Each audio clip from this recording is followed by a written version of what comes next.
What's up? My name is Vice, and you, yes you're watching BPM Supreme TV.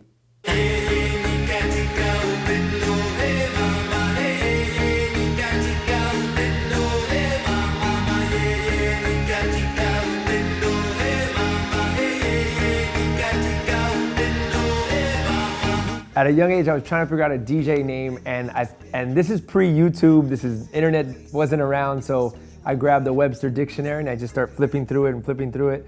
And I literally, it didn't even take me that long. I just opened a page and it said Vice, like towards the end. And I was like young, I was like 12 at that time already, and it was said Bad Habit. And I'm like, oh, that's cool. That's like kind of my bad habit right now. And I've never had another DJ name. It's always been Vice.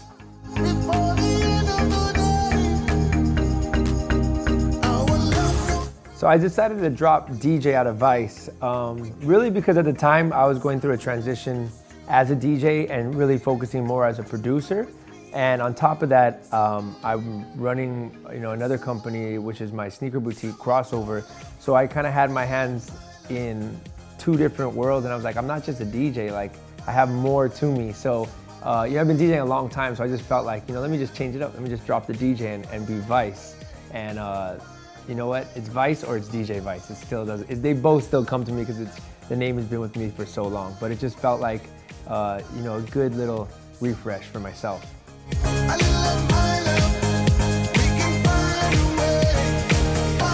So DJ AM was definitely a big impact on my career and what I was doing as a DJ, because it was a turning point in my career. Once again, I'm a big fan of not being comfortable. I like to be challenged. And I was already DJing on the radio and doing like radio nightclubs.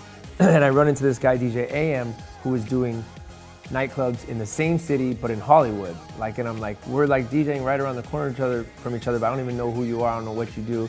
And I got to go to one of his gigs. Randomly, we kind of run into each other at one of his gigs, and he's playing like 80s and rock and hip hop and funk and soul and reggae. Like, it didn't make sense, but it did.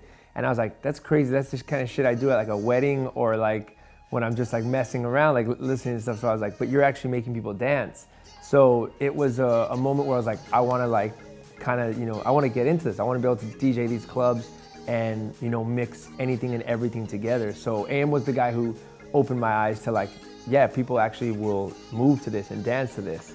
So it was definitely a dope point of my DJ career to be challenged again.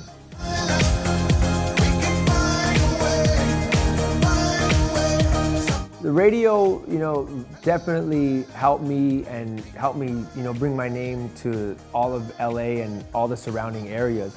I got on radio in 1998, which is way back. That sounds old now. Damn, 1998, I got on radio.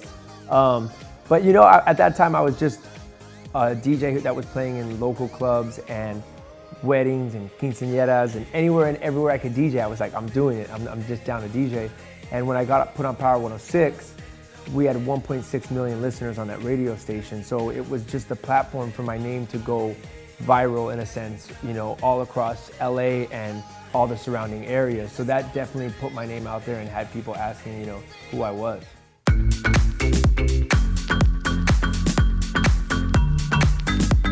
Right around 2004, it was my next big break, because I was looking at my first big break being radio in 1998 and being like, wow, I made it to the radio. And then in 2004, I'm hanging with DJ AM at his first residency in Las Vegas. Actually, it was 2003, end of 2003, and he got a residency at Body English nightclub. And he's like, yo, I do Saturday nights here, you should do Friday. And I'm like, word. And he's like, put in the word to the owners. To cut the story short, they tried me out. I did it. I got my first residency in 2004 in Las Vegas, which opened up, now, in a sense, a worldwide audience to come see me play at a nightclub, not just LA people. You try to simulate it, and you're always holding on. World Is Our Playground was actually my first released single on Ultra Records, the label that I'm currently signed to right now. And that came about me really just kind of searching for a song that fit who I am and what I'm about. And it was already written by my boy Mike Taylor. I came across it through a friend of mine, DJ Cheap Shot, played me a demo.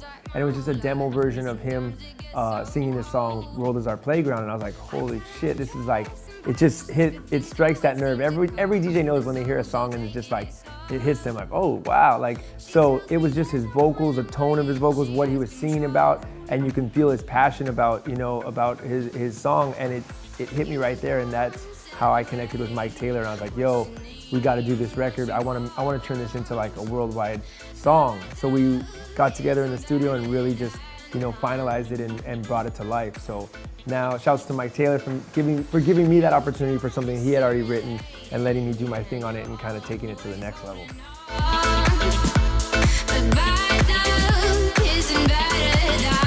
I've never really put my focus into doing an album yet. I really just want to keep knocking out singles and not having any boundaries on what I can put out and what I can't put out. So that's why I've kind of just made random bootlegs, remixes of songs, and I search for, if there's a song I like and I want to remix it, I'll just try and track down the acapella or the stems, bug the label reps like, yo, send me this, send me this, send me this, and try and work on that. So I want to just keep pumping out music and really, whatever makes me happy to make, I'm gonna make it. On top of that, I'm really focused on my store, my sneaker shop Crossover, which is in Santa Barbara and Vegas, and really just, you know, branding the sneaker boutique worldwide.